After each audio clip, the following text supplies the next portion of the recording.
Salam la famille, c'est Chronique de l'Atlas, j'espère que vous allez bien. Je vous retrouve dans cette vidéo avec un nouveau décor, une nouvelle ambiance, franchement j'étais obligé. Là on est quasiment à 2 semaines des qualifications pour la Coupe du Monde dans la zone Afrique. Et hier on a vécu le tirage au sort de la prochaine CAN qui aura lieu dans 5 mois. Donc je voulais absolument marquer le coup pour commencer cette nouvelle aventure avec vous. Surtout que dans mes prochaines vidéos à venir, elles tourneront en grande partie sur le football africain, que ce soit avec le Maroc ou même les autres équipes du Maghreb et de l'Afrique en général bien sûr. Donc si vous voulez pas rater ces vidéos, n'hésitez pas à vous abonner. Mais sinon pour le moment je voulais revenir sur ce tirage au sort. Et pour commencer je suis obligé de parler du groupe de la mort. Et voilà, comme d'habitude c'est encore pour le Maroc. Normalement dans une CAN à 24 équipes, les groupes ils devraient être beaucoup plus faciles pour les équipes du chapeau 1 et du chapeau 2.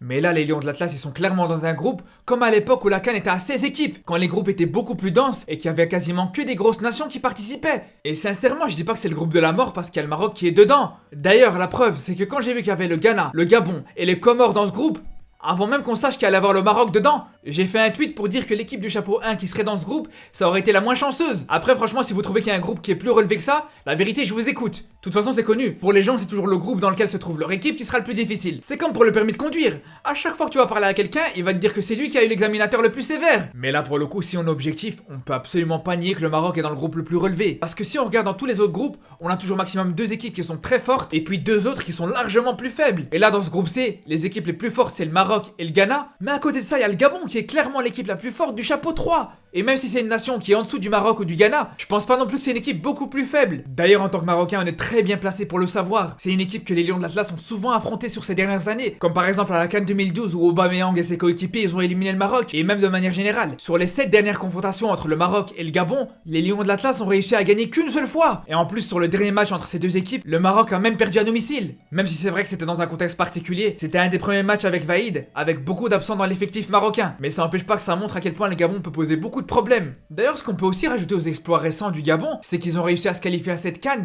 en éliminant une grosse nation du football africain, à savoir la République démocratique du Congo. Après, je suis pas là pour détailler les forces et les faiblesses des différentes équipes qui vont jouer cette Coupe d'Afrique. C'est pas le sujet de cette vidéo ici, mais c'est juste pour vous dire que quand je vous parle du groupe de la mort pour le Maroc, c'est pas juste pour rigoler. Donc voilà, le Gabon on en a parlé. Après pour le Ghana c'est simple, ça se résume en une phrase. Ils ont gagné 4 Coupes d'Afrique. C'est la 3ème équipe la plus titrée du football africain. Donc c'est clair que c'est une nation qui est toujours très redoutable. Après pour le Comores c'est l'équipe la plus faible du groupe c'est vrai. Mais on a déjà vu que ce soit avec le Maroc ou avec l'Egypte par exemple que c'est une équipe qui pouvait embêter les grosses nations. Après je dis pas que je crois pas aux qualifications du Maroc pour les 8ème de finale. À partir du moment où il y a 2 équipes par groupe qui passent plus les meilleurs 3ème, bien sûr qu'on est obligé d'y croire. C'est sûr que si le Maroc passe pas, ça serait clairement une faute professionnelle. Et je pense qu'à ce moment-là, on serait même obligé d'insulter des mères. Non mais blague à part, moi ce qui me dérange le plus par rapport au fait que le Maroc soit dans le groupe de la mort, c'est pas forcément les matchs dans ce groupe en lui-même, mais c'est plus pour ce qui va se passer après. Parce que quand t'es dans un groupe relevé, par définition, t'as moins de chances d'être premier de ce groupe.